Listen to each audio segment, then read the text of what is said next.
teraz sme na vrchole veže katedrály svätého Martina. Robili sme tu hodiny, ktoré ešte budeme dlho robiť. A je to úžasný zážitok. Lenže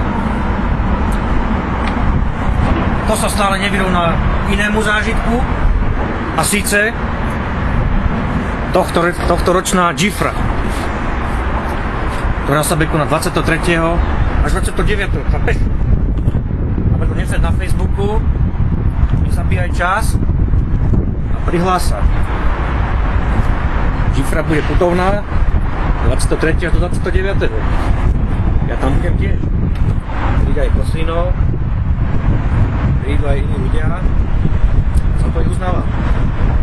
A preto hovorím, všetci Facebookári, 10 na Facebooku a poďte sa prihlásiť, ja sa tiež prihlásiť.